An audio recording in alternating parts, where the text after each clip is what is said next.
안녕하십니까. 반도체 소식을 전하는 고독 달팽이 김석준 소장입니다. 서두에 미리 말씀을 드리겠습니다. 저도 삼성을 응원하는 입장이지만 삼성을 하시는 분들은 오늘 이 내용이 조금 안 좋게 들릴 수도 있겠습니다. HBM 승자는 SK 하이닉스입니다. 이미 판결이 났습니다. 삼성이 SK를 넘지 못하는 4가지 벽이 있습니다. 그걸 한번 살펴보도록 하겠습니다. 왜 지금 사이클에서는 SK가 하이닉스가 구조적으로 앞서고 있는가, 이 질문입니다. 그러다 보니까 삼성이 잘못하는 부분이 나타나는 거죠. 지금 AI 메모리 슈퍼사이클입니다. 그런데 두 가지로 이렇게 가고 있습니다. 범용 메모리 반도체와 HBM입니다. 이게 어느 것이 뭐 더 좋으냐고 말을 할 수 없을 정도로 수익률이 굉장히 좋습니다. 범용 메모리 반도체 같은 경우는 지금 뭐 수익률이 70% 얘기가 나오고 있기도 하고 있거든요. 그래서 구조적 격차 분석 이런 말, 그 다음에 구조적 공급 부족 시대입니다. 지금은 AI 반도체가 앞서가면서 구조적으로 지금 이 공급 부족이 심각합니다. HBM 공정에 이제 스택이 최적화됐죠. SK 하이닉스는 이미 프로덕션 그레이드라고 해서 이 모든 것이 검증이 다 끝났습니다. 그래서 SK 하이닉스는 HBM 스택 공정, 스택이라는 건 쌓는 걸 얘기를 하죠. 그 다음에 TSV, 여기 구멍을 뚫는 거죠. 이미 안정화됐습니다. 그러나 삼성은 아직까지 최적화가 덜 끝났습니다. SK 하이닉스가 가장 고도화됐다는 것은 뭐 업계에 다 알려진 일입니다. 범프의 신뢰성이라든가 특히 마이크로 범프 열 스트레스에서 SK 하이닉스의 기술은 아주 최고입니다. 그래서 패키지 온도 프로파일 관리라든가, 그래서 SK 하이닉스는 HBM3E까지 안정화, 삼성은 여전히 커플링. 엔비디아하고 뭔가 약간의 그 삐걱거림이 있어요.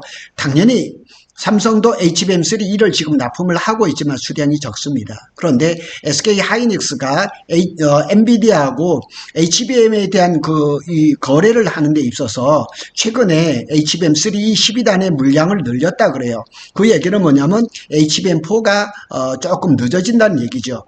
그래서 엔비디아가 브로드컴, 구글, TPU, SK 하이닉스가 우선 밸리데이션, 그러니까 검증이 끝났어요. 우선, 그러니까 이 모든 업체들이 이 HBM을 SK 하이닉스 것을 먼저 생각한다는 사실입니다.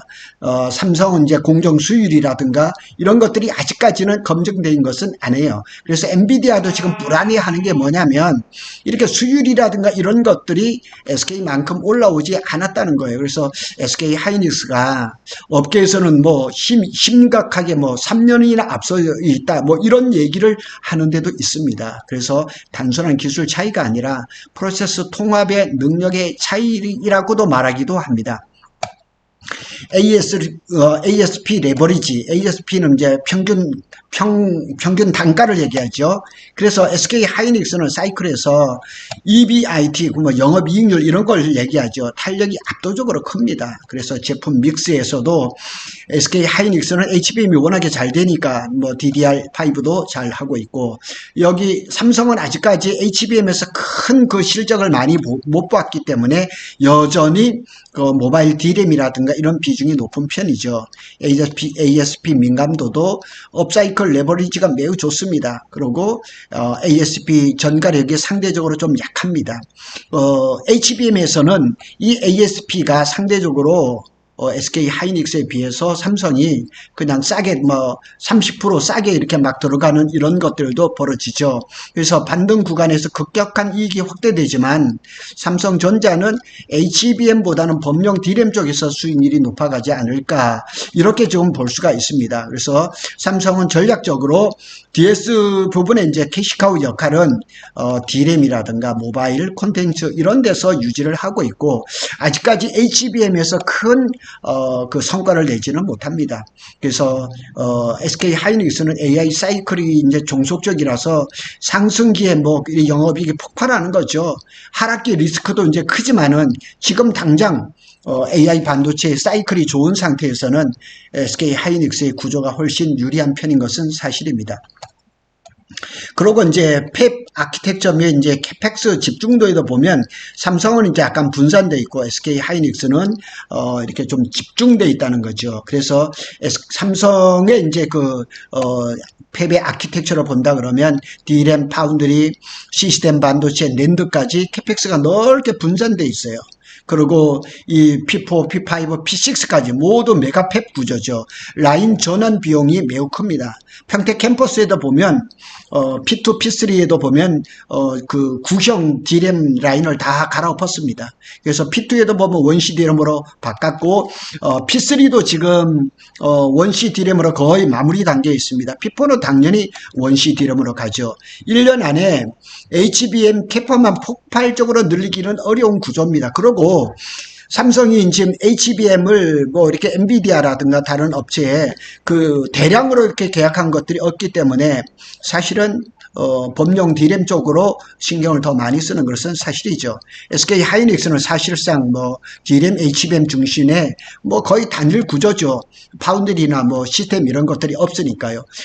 그래서 이제 M16이라든가 M15X라든가 모든 것들은 다 HBM에 그냥 초점이 맞춰져 있습니다. 캐펙스의 70% 이상이 D램과 HBM에만 있습니다. 낸드는 국내에서 안 만듭니다. 중국에서 만듭니다. 그래서 업사이클에서 레버리지 효과가 두세 배 더 나타날 수 있다. 이렇게 얘기를 합니다.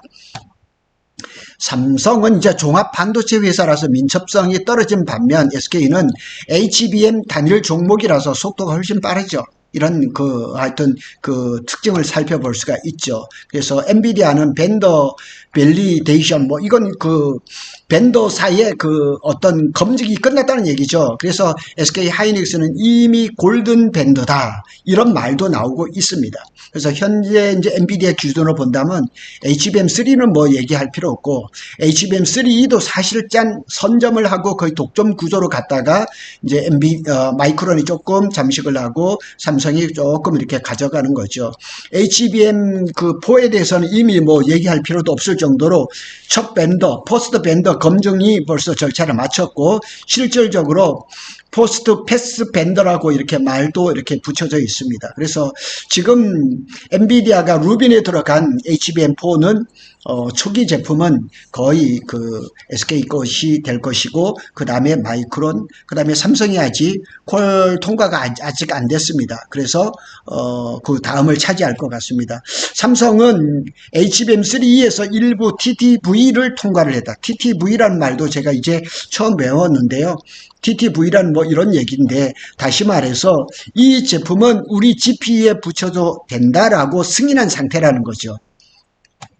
그래서 삼성의 HBM3 12단이 엔비디아의 어디에 들어가서 어디 뭐 예를 들어서 호포라든가 블랙웰이겠죠. 블랙웰 이런 데 들어갔다는 얘기가 기사가 지금 잘 안 나오고 있거든요.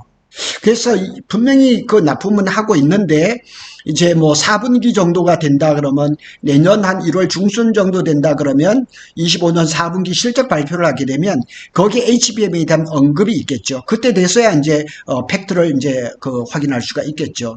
그래서 HBM4는 이제 뭐 개발 중이거나 조금 후행하죠. 그래서 밸리데이션 뭐 이렇게 검증 확인 순서가 늦으면 추락 타이밍도 늦어지고 사이클 초반에 이익을 못 가져가죠. 그래서 이 HBM4 루빈의 사이클의 초반 이익은 누가 가냐?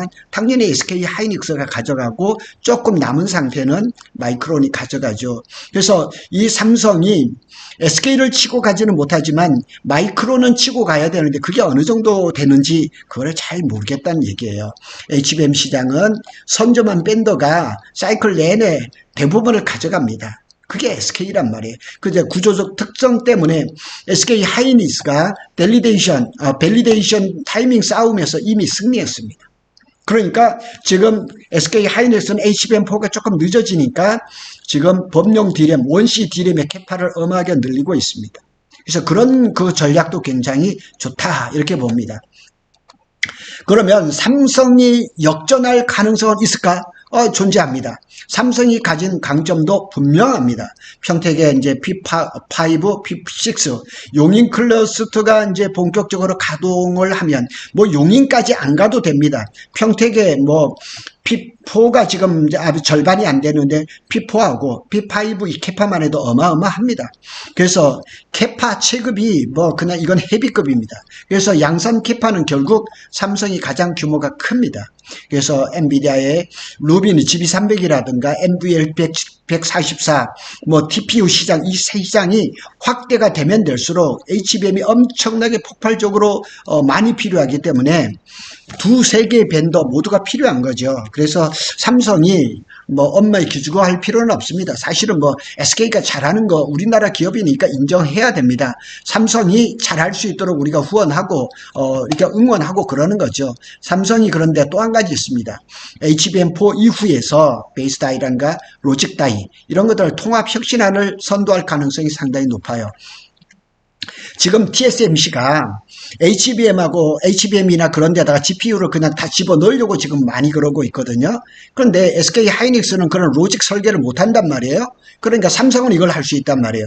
베이스 다이, 로직 다이를 이걸 통합을 해가지고 HBM에다 GPU를 넣는다든가 뭐 이런 어떤 것들이 이제 획기적인 게 나온다 그러면 그러니까 삼성 종합기술원에서 SK가 하지 못하고 TSMC, 엔비디아가 생각하지 못하는 혁신적인 어떤 HBM의 프로세서를 만들어서 제품을 낸다 그러면 그때부터는 독주하는 거죠. 하늘을 날아버리는 거죠. 그래서 현재는 SK 하이닉스가 독주를 하지만 26년 이후에는 삼성이 반격할 구도는 충분하다. 또 물량도 충분하다. 그러니까 그 시간까지 아직 시간이 좀 있습니다. 그래서 최종적으로 종합해보면 당장은 SK 하이닉스 구조가 훨씬 좋다는 것은 명백합니다. 위 논리 네 가지가 다 맞습니다. 공정이 안정화되어 있고 제품 믹스도 좋고 캐펙스 집중도도 좋고 엔비디아의 밸리데이션도 좋고 이 네 가지 요소가 단순한 일시적인 격차가 아니라 구조적인 우위예요. 왜냐하면 오랫동안 SK 하이닉스와 엔비디아가 공동으로 HBM을 개발을 했어요. 그 사이에 삼성은 끼지를 못했단 말이에요. 그러니까 이 25년을 그 기점으로 해가지고 삼성이 이제 치고 나가야 되는데 그게 이제 어쩌면 26년 한 하반기부터 시작되는 HBM4 시장에서 이렇게 그 치고 나가는 계기를 마련을 해야 되겠다. 24, 26년까지는 SK 하이닉스 우위 확정 구간이 뭐 틀림없습니다. 그래서 27년, 28년 이때는 HBM4입니다. 그래서 언젠가 한번 나왔던 그 정보를 바르면 HBM4도 아닙니다. 삼성은 SK 하이닉스를 따라잡는 계기가 언제냐? HBM4E라고 했습니다. 그게 언제나 27년입니다. 그러니까 여기에 나와 있는 것처럼 27년, 28년부터 삼성의 캐파 이때 되면 평택 캠퍼스 P4도 완전히 다 끝나서 생산을 할 때고 28년이 언제냐? P5의 첫 번째 팹이 가동하는 시기입니다. 그래서 삼성전자의 캐파, 생태계 역전 시나리오가 가능합니다. 그래서 단기간 동안 뭐 25년, 26년에 SK를 따라잡는다? 어불성설입니다. 그래서 적어도 27년, 28년을 봐야 됩니다. 그래서 SK 하이닉스는 기술 수율, 고객 신뢰에서 앞서가고 있고 삼성은 취급이 다릅니다. 완전 헤비급입니다. 그래서 장기 캐파에서 반격할 여지가 있다는 거, 이걸 좀 아시고, 우리가 이제 뭐 그냥 삼성을 응원해도 무조건 잘 될 거라 이렇게 응원하는 것보다는 내부에 이렇게 돌아가는 것 사정을 좀 알면서 이렇게 좀 응원하는 게 좀 어떨까 이런 생각이 듭니다. 구독 달팽이는 삼성전자와 SK 하이닉스의 반도체 소식을 빠르게 전해드리고 있습니다. 감사합니다.